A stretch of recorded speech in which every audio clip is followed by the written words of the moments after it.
नमस्कार, welcome to ऋग्वेद्स kitchen. आज मी आपल्यासाठी खास एक उपासाची रेसिपी घेऊन आली आहे. ती आहे भगर, बटाटा घालून केलेली भगर, ज्याच्यासाठी वेगळी आमटी वगैरे करायची गरज नाही आहे. तर आपण सुरुवात करू या रेसिपी करायला. 1 चमचाभर तूप घालायचं. शक्यतो उपासाच्या रेसिपी करताना तूप वापरावं. आवडत नसेल ज्यांना त्यांनी तेल घातलं तरी चालेल. तूप जरा चांगलं गरम झालं की त्यामध्ये मिरची आणि जिरे घालायचे. मिरची जरा छान परतून घ्यायची आहे. मिरची परतली की त्यामध्ये साल काढून घेतलेले बटाटे घालायचे. तुम्हाला सालासहित पाहिजे असेल तसेही घेऊ शकता. ते चांगले व्यवस्थित परतून घ्यायचे आणि त्यामध्ये थोडंसं बटाटा शिजण्यासाठी म्हणून सुरुवातीला मीठ घालायचं आणि चांगलं परतून घ्यायचं आहे त्याला तेलावरती. त्यासाठी गॅस हा हाफच ठेवायचा आहे. फुल गॅसवर केलं तर करपणार.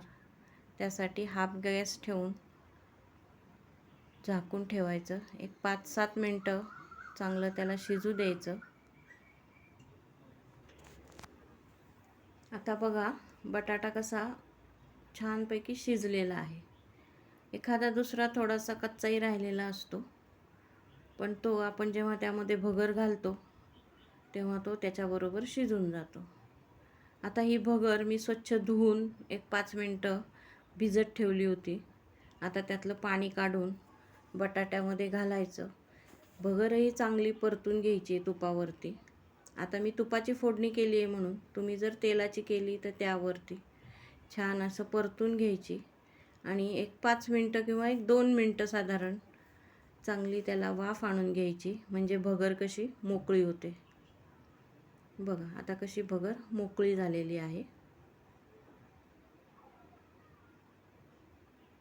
बघा किती छान मोकळी झाली आहे भगर. म्हणजे भगर केल्यानंतर आहे ना फार चिकट वगैरे होत नाही, खायला छान वाटते. त्यानंतर 1 वाटीभर दाण्याचा कूट घेतला आहे. मी भगरसुद्धा 1 वाटीच घेतलेली आहे, त्यामुळं दाण्याचा कूट पण मी 1च वाटी घेतलेला आहे.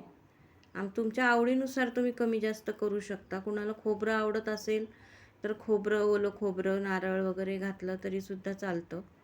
त्यानंतर चवीनुसार मीठ आणि साखर घालायची आहे. साखर आवडत नसेल नाही घातली तरी चालेल.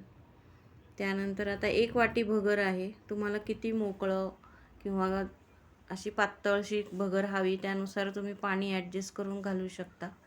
आता मी साधारण 3 ते 3.5 वाट्या पाणी घातलेलं आहे 1 वाटी भगरीला आणि छान सगळं एकत्र करून पुन्हा एकदा झाकून ठेवायचं आहे. भगर शिजायला वेळ लागत नाही. छान वाफ आलेली असेल ना तर भगर पटकन शिजली जाते. आणि थोडंसं कोमट पाणी घालायचं म्हणजे पटकन भगर शिजून जाते. पुन्हा एक 5 मिनटं झाकून ठेवायचं. बघा भगर कशी छान शिजलेली आहे. परत वर एक्स्ट्रा पाणी घालायची मला तरी गरज वाटत नाही आहे किंवा लागली नाही. भगर छान शिजली. एका वाफेमध्येच भगर छान शिजलेली.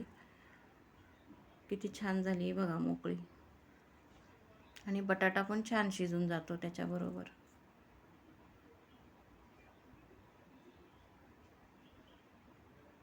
पुन्हा आता मी गॅस बंद करून थोडंसं झाकून ठेवणार. म्हणजे त्या गरम वाफेवरती अजून छान होऊन जाते भगर. मस्त भगर झालेली आहे.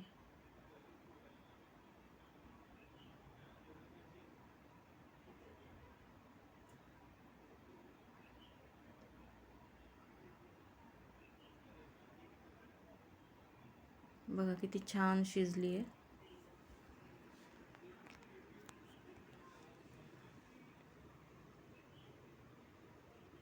मस्त दह्यासोबत शेंगदाणे, गूळ, काकडी मस्त होती भगर.